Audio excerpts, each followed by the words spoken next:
Julie, I've known for a long time. So she was one of the original people when we started this, South Florida Agile Association. She's met and been part of all our conferences that we've held. So I'm really, really excited to have her speak. She's actually working with us right now in one of our transformations with TrackPhone, and she is an Agile coach.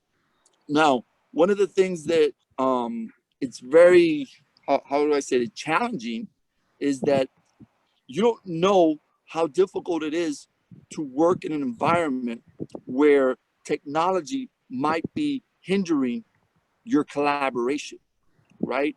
So she's going to share her story behind how being, having difficulty hearing could cause you to not be as focused or not be as interactive. So she's going to ask that you guys participate and open up your arms, your heart to people that just might not have all the, how do I say this? All the different, sights, whether it's sight, hearing, and how can you compliment them? How can you help them? How can you make them feel welcomed? So I'm really, really excited to hear more about her story and how she's going to present that to us. Julie, are you ready, young lady? I'm ready. All right, the floor is yours. All right, thank you. So first want to start off by saying thank you. Thank you for everybody coming. Thank you for wanting to share this opportunity with me.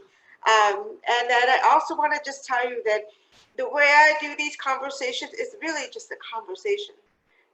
It's an opportunity for us to talk, not just for me to talk. So be ready for me to ask questions and to engage you. And hi Marcelo, be ready for me to engage you, be ready to kind of share your experiences if you've dealt with or worked with someone who's deaf or and what have you. So I have a partner in crime here, and it's Nailu, and she's going to be helping with the technology end of it. And also she'll be my ears. So as we go along, I'll ask you to please raise your hand if you have questions, or she'll catch if you shout out something, Nailu will tell me what it is. That way I can make sure to hear you. Because that's always a challenge. So we put together a Jamboard that some of it's gonna be interactive and some of it's gonna be some stuff that we talk to. So Nailu, let's go ahead and go to the Jamboard. Sure, can everyone see my screen? Can you see it? Right now, we just see the regular pictures. Okay. The chat. Okay, let me see. Do you see the Jamboard with the image of the meetup? Yes. Okay, Oh, yeah. so you can see my screen. Sorry, go. There you go. There you go.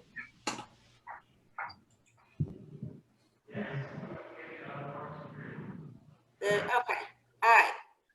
There we go. Okay, so let's go on to the second one, slide number 2. So when Rick first asked me to do this, I was trying to think, okay, what were some of the challenges? And it made me think back to when we first started pre-COVID and post-COVID.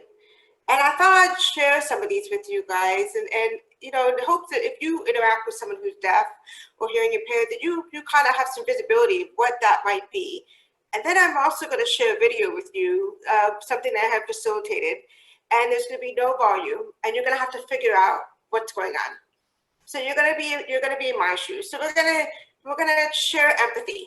There's going to be empathy on the side of me understanding what it's like for you all to deal with someone who's deaf, and then the other way, where I understand what it's like for you all, because it's both ways. You understand my shoes, and I understand your shoes. So when I started thinking about, this slide here, what this represents is pre and post. Notice how the pre, there's like hardly anything there, right?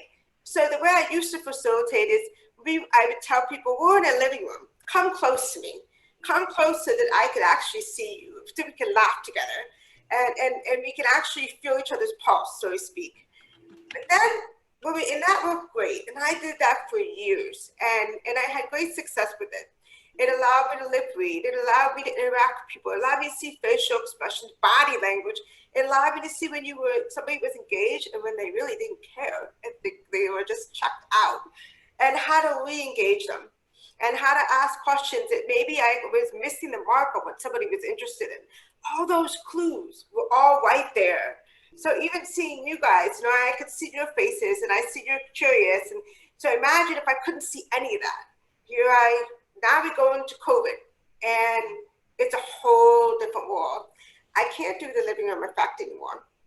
People don't really want to get on video. And I don't blame them, because if you're not used to getting on video, it feels like, oh my gosh, is my hair the right way? Do I have the right makeup on? Oh my gosh, what about the place around me? Does everything look okay? People start to get, and I can relate to that, because like, how many times do you put a background on because you don't want somebody to see dirty laundry behind you, right? There's all these, how many times have you put your video on and you're like, oh, I'm eating. I don't want them to see me eating. Like that's gross for them to see me shoving my face, food in my face. So I had to understand that not everybody was comfortable putting the video on. And there were multiple reasons why. And then when I flipped it around to, okay, if they're not comfortable, how do I make sure that they're engaged? Now you're talking about a whole different set of facilitation skills, because now they're not in front of me. I see a picture, not a person. Sometimes it's not even a picture of a person, it's a picture of something else. But I just see a still image in front of me. I have no facial expressions, no physical, body language. I have no way to know if they're listening to me or they're watching some show on TV. And I have no way of knowing, are they really engaged? Did I hit the mark or did I not? I don't know. As there's silence in the beginning, it was uncomfortable. So I had to get used to figuring these things out. So the first thing was, what do you do when there's silence? So it's a common facilitator question anyways, but when you go from this living room effect like we have right now, we can talk, interact, to all of a sudden, nothing, then you really don't know who's on the other side. And if they're even interested and engaged. So that was one big thing. Okay, the silence means a pause. It means to pause in between and give somebody the space to say something. And I say that's a common facilitator thing, because how often do you go to anything really, and the person just keeps talking and they don't breathe, and you're trying to digest what they're saying, and you're like, it's so much information, or you're trying to, they're talking and talking and talking, and you have something you want to say, but you can't get it in. You can't get a word in. So learning to pause was really, really key. The other thing is studying videos, studying colleagues, and how they were facilitating, picking up on tricks and tips. I recently watched this video, and the gentleman on the video starts off with this engaging thing on a screen, and you have to figure something out. And then he starts talking and engaging, and he tells everybody right off the bat, just like I did, I'm gonna call on you. And so people know from the very get-go, oh, wait a minute, I might be called on, I better pay attention. And then he does call on people. But these are all different techniques that came about that I ordinarily had thought about here and there, but not to the depth that I needed to. So then I started thinking about, let me also mention, the closed captions in most tools are not accurate. And they put really funny things on there. Like, I don't know, I've seen something like so-and-so is in prison. And I know my colleague is not in prison, they're at the office or they're at home. Or I've seen things on there like baby, my colleagues and I always laugh, because one time the caption said baby, baby. In a business meeting, nobody said baby, baby in a business meeting. So you can't rely on the captions, because by and large, they're all. So I have 3 different sets of captions. I have Teams captions, I have auto captions, and sometimes I use Google Meet. For one meeting, one session will have 1 to 2, at least 1 to 2 sets of captions. So that means I've got a tool to give me backup. So I've now had to look at technology differently. What are all the different tools that I could leverage to be able to facilitate comfortably And like the living room effect, so like I'm creating this living room effect using the Jamboard, using otter to make sure that I get everything you guys say. You know, and it's just all these little nuances. One of the things I also learned about the video is how the gentleman uses voice and body language to be able to communicate. So sometimes he was sitting, sometimes he was standing, sometimes he was moving around. So like the back area here is all empty. So it gives me lots of spaces to say, you know, like to ask questions and really facilitate as if I were in the office. Because in the office, I had a whole floor, right? I had a whole front floor area that gave me a stage, if you will, to be able to present. So what I want to kind of ask you guys is what comes to mind if you didn't have your hearing, if you couldn't hear, which means you need to read lips.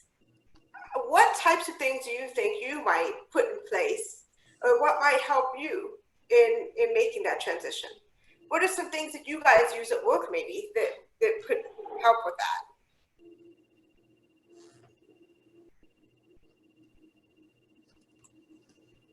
Richard, you look like you might want to say something. What do you Maybe having subtitles on the screen. Okay. All right. So what are some other things, some other tools that you guys have used that help folks that need to rely on other forms, other ways of communicating?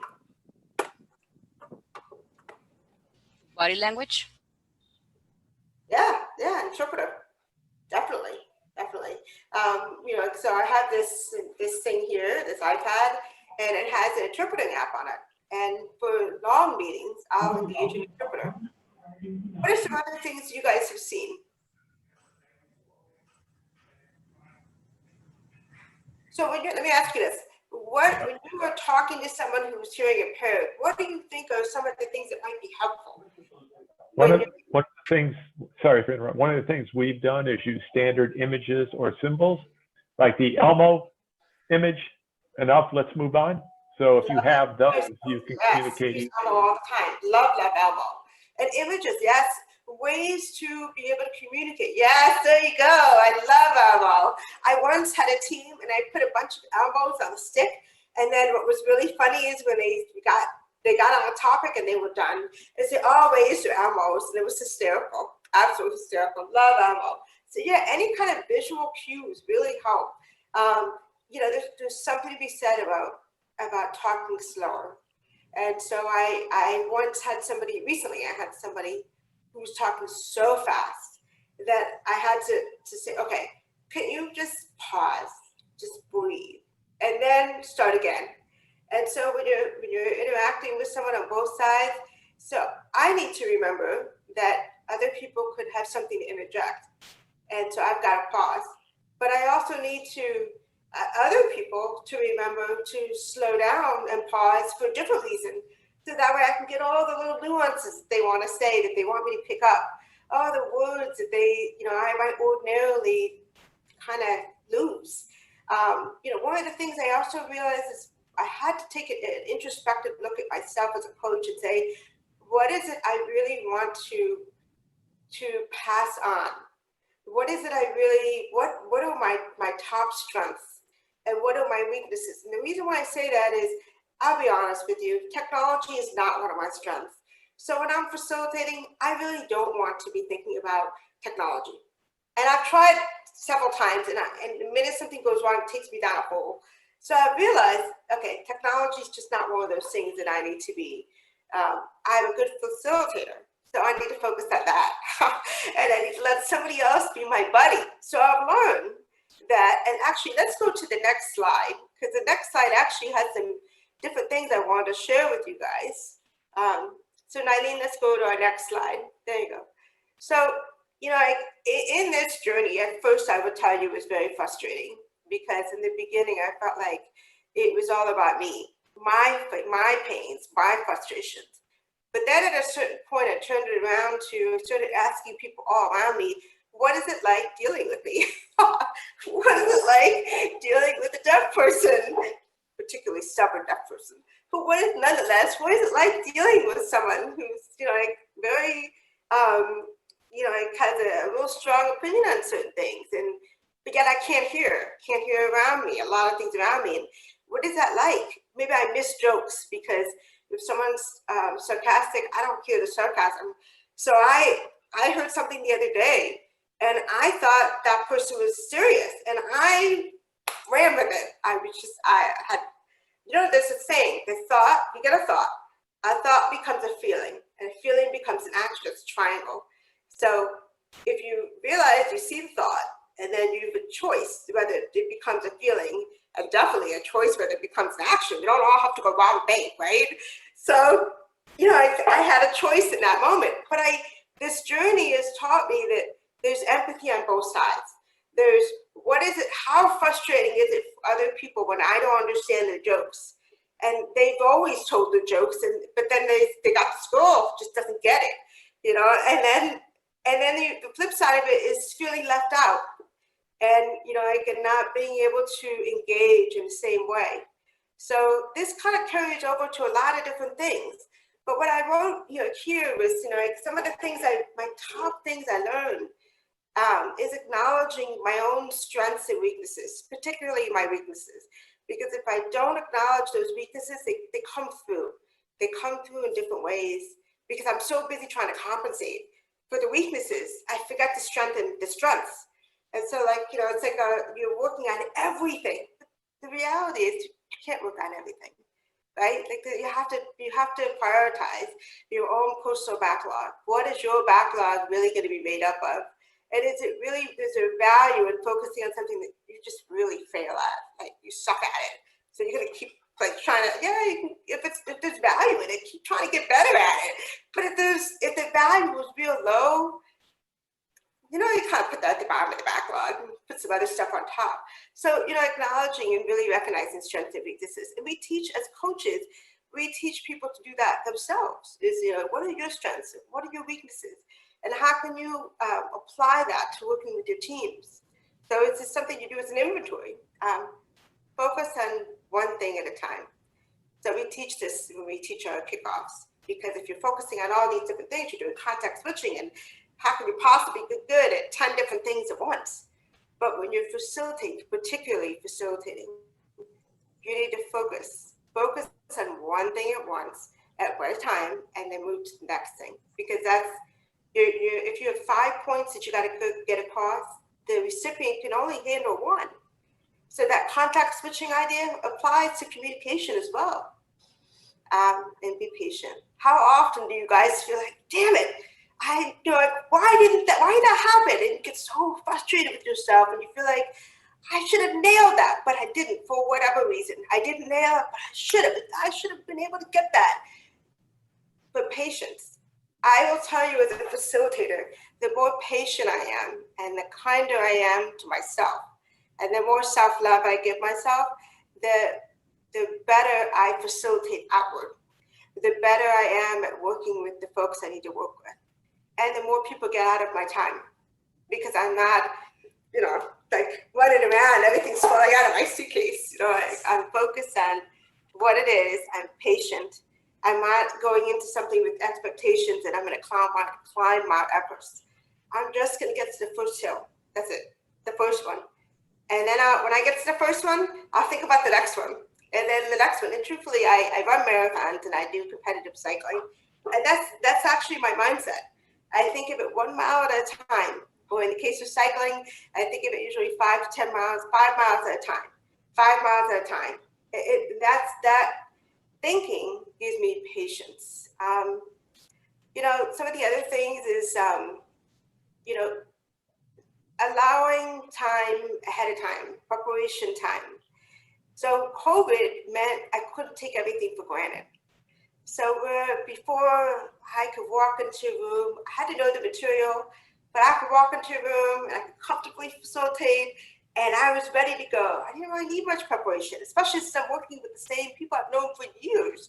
And so, if anything, we just came up with how to interrupt each other in a way that flows, not like, excuse me, But something like, with Rick and Rick would walk and I would see him out of the corner of my eye and he would be walking forward. I know he had something to say.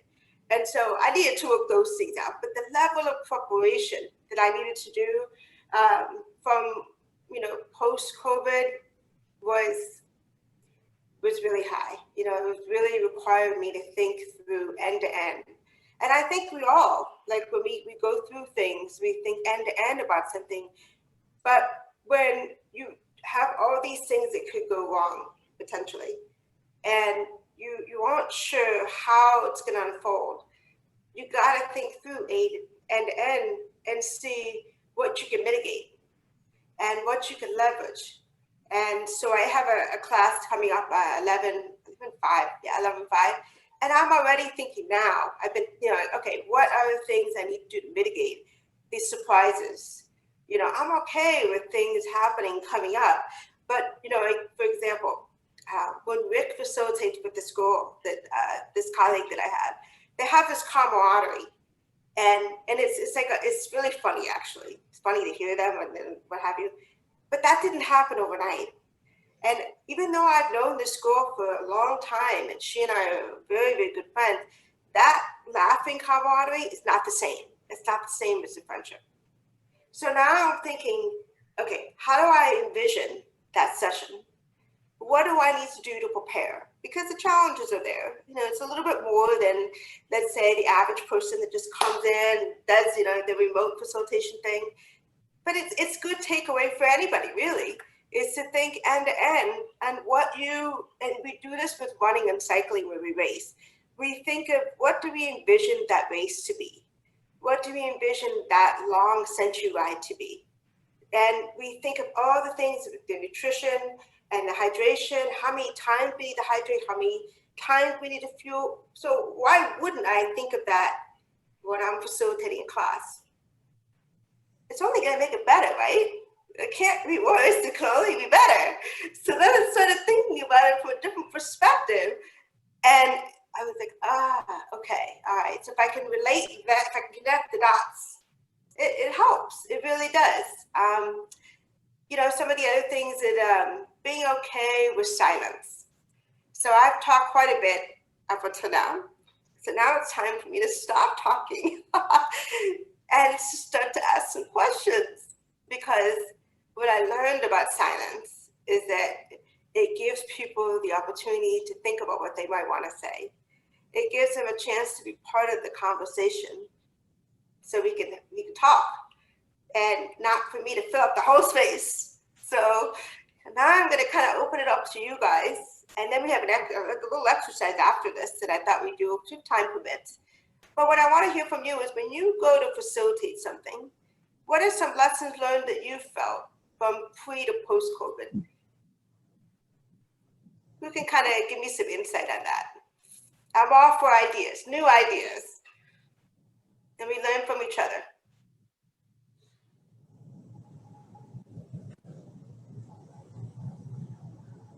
Marcelo, have you had some experiences recently that kind of can help some of us here? Yeah, but I have go ahead, Marcelo. Rick has told me that I can't say anything in this session. So I have a ton of stuff. So if you have like 10 hours or something, I can share all the mistakes that I've ever done facilitating.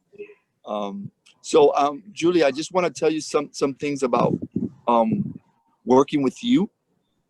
I think your smile, your enthusiasm, the ability for you to laugh at yourself, I think opens up the door for people to have conversations with you, right? So that's a really humongous plus for you to share. And one of the things I think we talked about this maybe a few weeks ago is the ability to have someone that can really tell you the truth, right? Like sometimes people want to shelter other people because they feel uncomfortable approaching them. They're like, wait a minute, I don't know I don't even know what is it that's called when she can't hear, or those terminologies are difficult and uncomfortable. So, but having a friend, having somebody who just pulls you aside and say, let's talk, let's have the real strong conversations, because I'm here as your friend. Forget the coworker, forget the other stuff. Let's have those real conversations. Those is what makes it valuable for us. And you being able to accept that and open-minded to have those conversations is amazing, And I'm just at awe. Like I told you before, and I've told you this many times, if I could not hear well, I would not be able to do half of the things that you do. You know, you really, really shine and make us all proud of you. That was what was actually, Rick, that was what was on my mind. Like, I can't even imagine me doing my job if I couldn't hear it. I don't know how you do it. I applaud you. It's amazing. Yeah, you know what? I take it for granted. I really don't think of it. I think of it more like, that's just that. You know, like I have to maybe ask a couple of times. What did you say? Are you sure you said that? But I don't even think of it as something big rock to go around. I think of it like, oh, that's just in my way. I'll move it over. I'll keep moving forward because life is just moving forward. And I figure everybody kind of has something. Some is more obvious. Mine's more obvious, and some others are not so obvious. But you know, at the end of the day, you're given certain things, right? You're given certain really good, awesome, amazing things. And so the idea is to focus on the awesomeness. And you have to acknowledge the stuff that's not so awesome, because otherwise, you know, like some of that you really do need to work on. Some that, well, it is what it is, right? But to Rick's point, I will tell you that if you're always told that, you know, like, you're beautiful, or that's amazing, or that's wonderful, but no one ever tells you that really sucks, or, you know, you're not doing such and such, then you really will always kind of stay where you are. And you really will always kind of wonder, am I at my potential? What is some, has anybody here had somebody tell them some things and they've been like, wow, I didn't realize that was a blind spot? I'm going to take this opportunity, Julie, that Rick turned his video off to actually say something, because it's to your exact point. You know, I met Julie a long, oh shoot, he's back on video, doggone it. All right, too late. I met Julie a long time ago when I was first starting off as a trainer. And so in a class, Julie pulled me aside and said to me, Marcelo, could you please slow down, take a breath, now tell me what you were going to say. As we all know around here who've known me for a while, I still struggle with that, okay? But that always has stayed with me. And, you know, it's something that I learned from her, okay? That, you know, taking that breath, stopping, thinking more is actually better for the other person, you know? And that is actually something that, because of COVID, I have to put into practice every single day because of all the other challenges that you pointed out here. So if you listen to anything else she said today, everybody slow down, take a breath, now say what you got to say. Yeah, there's actually a really excellent TED Talks video that I really enjoyed about this lady, and she's actually a free diver, and she's actually world renowned, and she got way up there, but she wasn't happy because of all the stress and all the things that it was creating and the challenges that it faced. So one of her biggest things that she said is, every time you have the need to speed up, slow down.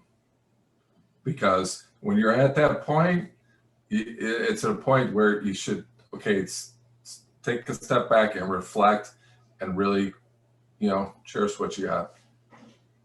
That's great. That's great, because you're right. When you feel the need to go faster, there's something else going on.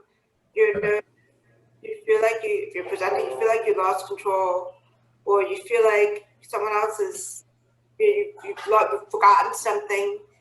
And I've learned, I remember one time, Rick and I were presenting, and we were doing a conference, and he forgot something, but nobody knew. I knew, but nobody knew. And the point I'm making is when you stop and pause, that you can recollect your thoughts without it being a fumble. And so I've learned that the hard way, because in COVID times, in the very beginning, things didn't go the way I had hoped they would go sometimes. And I didn't have the technology. Now I have 4 screens, an iPad, and speakers. I didn't have any of this stuff. I had this special microphone thing. Like, it's crazy how much technology it takes just to make it all work. But I was fumbling. And I realized at a certain point, I needed to just stop. Because what did we do back in the day when we didn't have 4 screens and a microphone and speakers and all this other stuff? You know, like, this is all technology. So yeah, stopping, catching yourself is a great piece of advice. Thank you, Joe. So Julie, I have a problem with you telling people that I forgot something. You know, just so you understand that bothers me. So now I'm gonna have to get you back for that. So let me tell you one of my problems with Julie that really shook me, and I didn't understand how this works. She reads my lips, right? So when I'm eating, you know how you cover your mouth? You cover your mouth when you're eating because it's just polite, or you look away or whatnot. That's horrible for her. So she said, I'd rather see the food in your mouth because I can listen to you. And that is just so awkward and so uncomfortable. But this is what you do. This is the empathy that you feel when you're trying to figure this out. It really is something that you have to experience. There's a lot of smaller things that happen that are just, you don't realize it. You don't realize it until you're actually doing that. But so, Julie, I'm trying to get you back somehow for doing that to me. So just be aware, I'm here. You know what? I think this would be a good time to play that video. What do you think? Yeah, let's do that. Let's play that video. So we all do team kickoffs, the coaches, and there's lots of fun exercises we do in these kickoffs. And so Rick put this video together with me, but it's just the part specifically that we're going to show is where we do this kickoff. And so we have to find that in the video because I want to show you what it's like if you had to do this and you couldn't really hear. How would you do it?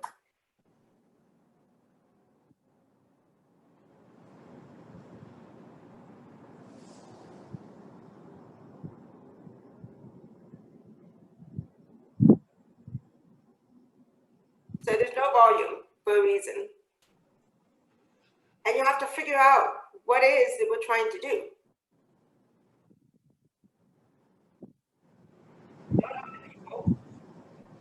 Don't even do the exercise, really. And you have to figure it all out. You have to piece it all together. A little bit more because it gets quite chaotic.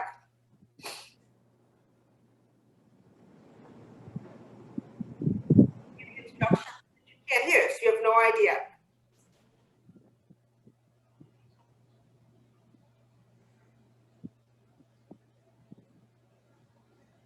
Okay, we'll pause it here. So, there you go, I'm gonna pause it. So the point I'm trying to illustrate is that in my world, without my hearing aids, I can't hear a thing. So this is my world. You could break a glass in front of me, and you could jump up and down, and you could be screaming, and I would have no knowledge of it. I would be happily moving along in my little quiet world, not knowing that all this stuff was going on. People say, well, would you hear a bomb? Well, I would feel a bomb. I would not hear it. I would feel it. And so I'm very sensitive to touch and feel. So when someone touches me, I get a different touch than. So I once had a friend that every time he said something, he touched me. I'm like, oh my God. Finally, I had to tell him, I really love you as a person, but you got to stop touching me because it means something different to me than it does to you. Every time you touch me, I look up like thinking I missed something. I didn't miss anything. You're continuing to talk. And so anyhow, this whole thing is going on, and there's a lot of pieces there. So part of the reason why I share this with you is, from my perspective, so we're talking, and you probably wouldn't know that I'm deaf as a bat. can't hear a single word.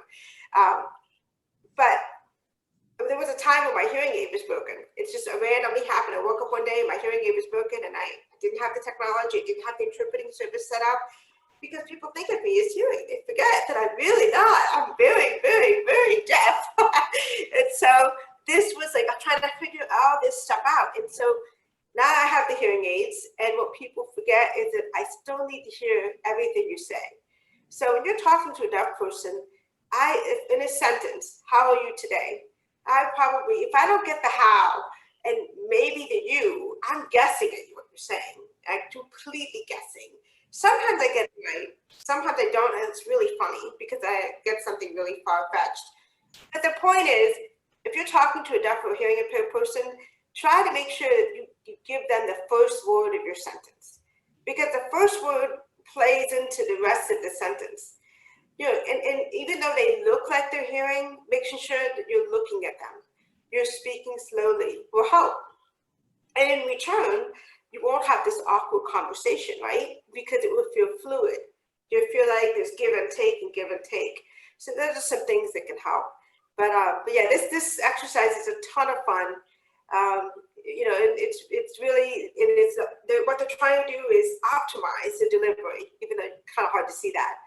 But what you get from this is that all this stuff going on, and then only being able to hear a quarter of it, but yet having to still facilitate the exercise. So as I mentioned, the in-person thing, I got that down. But now the remote part, that was a whole new, and it wasn't so much the challenges of being remote, as much as it was tapping into every little thing I could to make a remote experience as robust as it could. So we can go ahead and shut this video off and go back to the Jamboard. I think we're running close on time. How much time do we have? Nylene, are we getting close to time, or do we have a few more minutes? We're doing good. We're doing good. You still have like 15 to 20 minutes. Okay, so what I'd like to do is let's go to the next slide. So a word that you may or may not hear often is inclusive. What does inclusive mean? Some people think of inclusive as, including everybody. Some people think of it as including only certain groups. But I thought, what does inclusive mean to you? So I thought we'd throw on the board, like, what does inclusive mean? When you guys hear that, what does that mean to you? And call it out. Nylene is my ears. So she's gonna, if you have access to the ability to add things on the Jamboard, please do. If you want, you can also call it out, and Nylene will go ahead and add it here. So I give you guys like 2 minutes maybe, and then we'll go ahead and we'll talk about some of these things.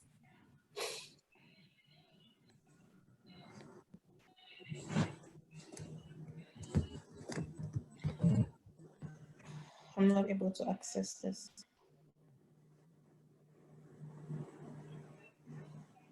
Engaging all. Okay, so We're really engaging everyone.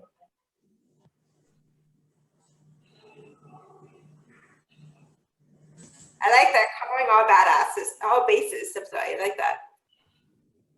And being part of something, definitely. When companies say inclusive, what they also mean is, let's say that you're facilitating on Teams. There's a meeting on Teams. How do you make sure that everybody is equally engaged? So let's say that you have somebody on that meeting you don't always know who's hearing impaired and who's not. So let's just say that not everybody's contributing. That's another, it's a red flag. Is anybody being left out? Do I need to factor that in? Let's say that you have people that are quiet. That's another way of looking at it. Let's see, what do we have here? Empathizing, yeah. Having a voice and giving a voice, definitely. I like that one because it's very much that. It's making sure that, sometimes when we do retrospectives, if you don't hear people talking when there's something called a retrospective going on, you have to wonder what's going on. Is there a safety thing? Does everybody feel safe to talk? Or is it a question of maybe somebody can't follow along, or they're not hearing something? And so, you know, one of the really good things to do when you're doing something like a retrospective of any visual meeting is have some kind of visual management tool and use your pointer as a way to point to what it is that you're talking about. So if you were to, I don't know, like Nylene, if you could like circle one of them, and when you circle it, everybody knows, okay, let's say we circle the one that says having a voice.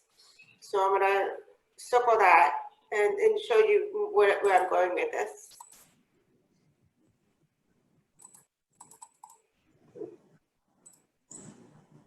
That's me. So if I circle any one of these, so I'm in the middle of facilitating, and I decide, okay, I want everybody to focus on this.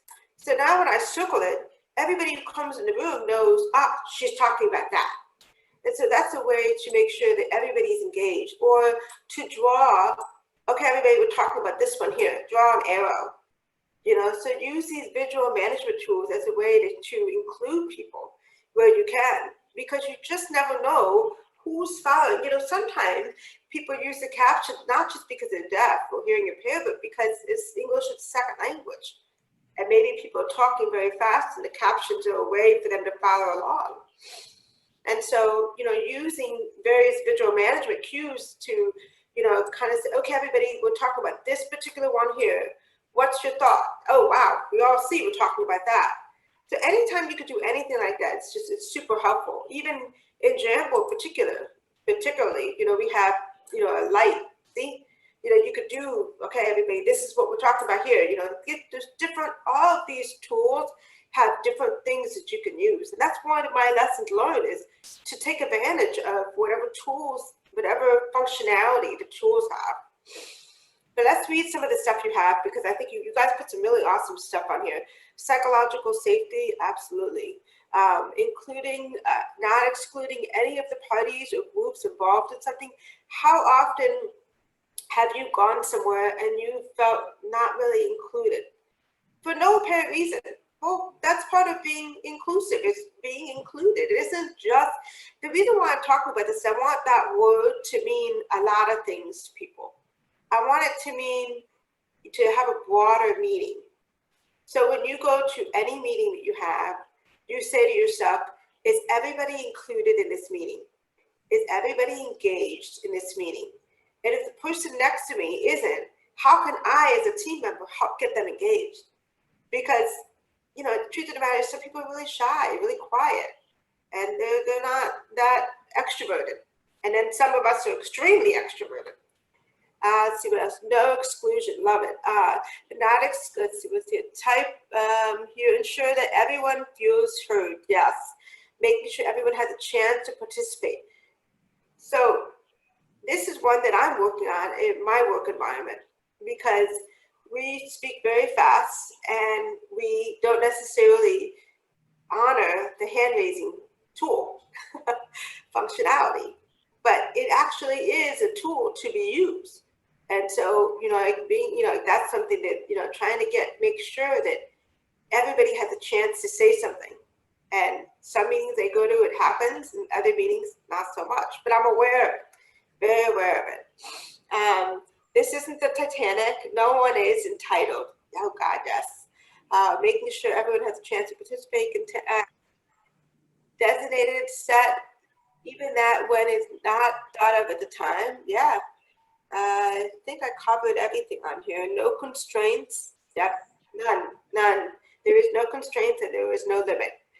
So that's really it. I'm glad you guys were able to share this with me. And I'm glad that we were able to think of inclusion in a different way. So I'll go ahead and give it back to Rick. Rick, you there? Thank you so much, Julie. You're welcome. You're welcome. If there's any Yes, sir. answer as well, I'm here to answer any questions you guys have. All right. Any other questions? Can you guys hear me okay? Trying to jump to a different phone. I see. I know. I was looking at the picture over there. Sorry. I have a question. Go ahead, Saba. What took us so long to bring Julie in? I don't know. she's very busy. Julie, you're amazing. And you opened up my eyes to a whole new world. Thank you so much. Thank you. Right. Anyone else? Anybody have any questions? All right.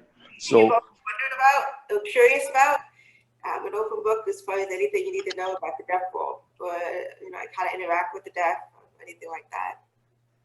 love it. Yes. Anybody have any questions on that? Yeah, one more. Julie, how long did it take you to be able to facilitate your meetings correctly? You mentioned that you concentrated on having tools initially, but from the time that COVID hit until you were able to effectively facilitate your meetings, how long did that take? Couple months. It took me a couple months to get all the technology I needed. There was a lot of trial and error. First, I only had my laptop, so I didn't have the extra monitors, and I needed them. So then I got the extra monitors. Then I realized I needed a microphone because people kept saying you're echoing. Okay, so I get a microphone. I used to have this other one that would stick out. Like I can't work with this thing sticking out of me. So now I have this small thing that just hooks on the iPad. But it's all been trial and error. It's been a couple months to get to this point. And so more than a couple months to get to this point. And I still, after everything I do, I still look at it and I think, okay, this went really well. This not so well. This tanked. I gotta work on that. And so, and that helped me figure out. So this class that I'm doing at 11.5, I do it every month. I purposely do it every month. So that every month I can figure out, what do I want to tweak? It's that practice platform for me to figure out, okay, what worked really well before, and then what am I going to do next? And in between that time frame, I do a lot of. Let me call the Uber first. In between, I do a lot of research, so that way each one is different. This is the only way to improve, right? Is to keep at it.